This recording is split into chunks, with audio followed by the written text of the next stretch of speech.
बाहेरून काटेरी आतून गोड सांगा पाहू कोण, हे वाक्य बोलल्यावरती ज्यांच्या मनात फणसाचा विचार येतो तोच खरा कोकणी माणूस. रस्त्याने जाताना माझं लक्ष गेलं एका काकांच्या गाडीवरती. काका तिथे कापत होते एक फणस. फणस एवढा गोलूमोलू होता ना की मला खरंच बघून भारी वाटलं. पण जसं त्यांनी फणसाला सुरी लावली तसाच फणसाचा सुगंध असं म्हणतात दरवळायला लागला. इतका भारी सुगंध ना की अक्षरशः मी खेचत गेली त्यांच्या गाडीकडे. कारण की फणस हा आपल्या गावचा वाटत नव्हता. कारण की आपल्या गावचे फणस असे उंच जाड गोलूमोलू असे असतात, पण हा छोटासा फणस होता. पण या छोट्याशा फणसामध्ये गरे किती भारी होते. मला फणस कापताना बघायला खूप आवडतं. कारण की हीच तर खरी आठवण आहे. गावी जेव्हा आजी फणस कापायची तेव्हा आम्ही सगळी मुलं बाजूला बसून असायचो की आम्हाला कधी गरा खायला मिळतोय ते. पण इथेही तसंच झालं. काकांनी फणस कापला आणि पहिलाच गरा मी त्यांच्याकडून मागितला, तो पण टेस्ट साठी. गऱ्याच्या पहिल्याच बाईट मध्ये मी सरळ कोकणात गेले. एवढा मधुर गरा होता ना तो की खाल्ल्यावर अक्षरशः एवढी भारी फिलिंग आली ना की मी सरळ अर्धा किलो गरे माझ्यासाठी घेऊनच टाकली. फणसापासून किती पदार्थ बनतात हे तुम्हाला माहिती आहे का? फणसापासून लोणचं बनवलं जातं, फणसाची भाजी बनवली जाते, फणसाचे वेफर बनवले जातात, फणस पोळी बनवली जाते आणि फणसाची आईस्क्रीम सुद्धा मिळते. एवढे सगळे पदार्थ तर आलेले आहेत, पण मला आवडतो तो काय तर फक्त फणसाचा गरा. फणस कापा असू दे किंवा रसाळ, मला सगळ्यात जास्त आवडतो तो फणस. म्हणजे माझा जीव की प्राण आहे. गरे मला एवढे आवडतात ना की मी जेव्हाही गावी जाते तेव्हा माझे मामा मावशी माझ्यासाठी फणस आणूनच ठेवतात. म्हणजे जास्त जेवणाऐवजी मी जास्त गरेच खाते आणि खरंच पोट भरून मन भरेपर्यंत मी गरे खाते. गोड आणि मधुर असे गरे जर तुम्हाला खायचे असतील आणि खरंच फिलिंग कोकणातली घ्यायची असेल तर तुम्ही नक्की विजिट करा मुलुंड स्टेशन वेस्टला. तिथे तुम्हाला एक काका दिसतील ज्यांच्याकडे मोठे मोठे फणसाचे गरे मिळणार आहेत.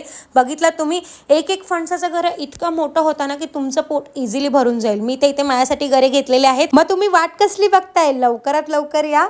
बाहेरून काटेरी आतून गोड सांगा पाहू कोण, हे वाक्य बोलल्यावरती ज्यांच्या मनात फणसाचा विचार येतो तोच खरा कोकणी माणूस. रस्त्याने जाताना माझं लक्ष गेलं एका काकांच्या गाडीवरती. काका तिथे कापत होते एक फणस. फणस एवढा गोलूमोलू होता ना की मला खरंच बघून भारी वाटलं. पण जसं त्यांनी फणसाला सुरी लावली तसाच फणसाचा सुगंध असं म्हणतात दरवळायला लागला. इतका भारी सुगंध ना की अक्षरशः मी खेचत गेली त्यांच्या गाडीकडे. कारण की फणस हा आपल्या गावचा वाटत नव्हता. कारण की आपल्या गावचे फणस असे उंच जाड गोलूमोलू असे असतात, पण हा छोटासा फणस होता. पण या छोट्याशा फणसामध्ये गरे किती भारी होते. मला फणस कापताना बघायला खूप आवडतं. कारण की हीच तर खरी आठवण आहे. गावी जेव्हा आजी फणस कापायची तेव्हा आम्ही सगळी मुलं बाजूला बसून असायचो की आम्हाला कधी गरा खायला मिळतोय ते. पण इथेही तसंच झालं. काकांनी फणस कापला आणि पहिलाच गरा मी त्यांच्याकडून मागितला, तो पण टेस्ट साठी. गऱ्याच्या पहिल्याच बाईट मध्ये मी सरळ कोकणात गेले. एवढा मधुर गरा होता ना तो की खाल्ल्यावर अक्षरशः एवढी भारी फिलिंग आली ना की मी सरळ अर्धा किलो गरे माझ्यासाठी घेऊनच टाकली. फणसापासून किती पदार्थ बनतात हे तुम्हाला माहिती आहे का? फणसापासून लोणचं बनवलं जातं, फणसाची भाजी बनवली जाते, फणसाचे वेफर बनवले जातात, फणस पोळी बनवली जाते आणि फणसाची आईस्क्रीम सुद्धा मिळते. एवढे सगळे पदार्थ तर आलेले आहेत, पण मला आवडतो तो काय तर फक्त फणसाचा गरा. फणस कापा असू दे किंवा रसाळ, मला सगळ्यात जास्त आवडतो तो फणस. म्हणजे माझा जीव की प्राण आहे. गरे मला एवढे आवडतात ना की मी जेव्हाही गावी जाते तेव्हा माझे मामा मावशी माझ्यासाठी फणस आणूनच ठेवतात. म्हणजे जास्त जेवणाऐवजी मी जास्त गरेच खाते आणि खरंच पोट भरून मन भरेपर्यंत मी गरे खाते. गोड आणि मधुर असे गरे जर तुम्हाला खायचे असतील आणि खरंच फिलिंग कोकणातली घ्यायची असेल तर तुम्ही नक्की विजिट करा मुलुंड स्टेशन वेस्टला. तिथे तुम्हाला एक काका दिसतील ज्यांच्याकडे मोठे मोठे फणसाचे गरे मिळणार आहेत.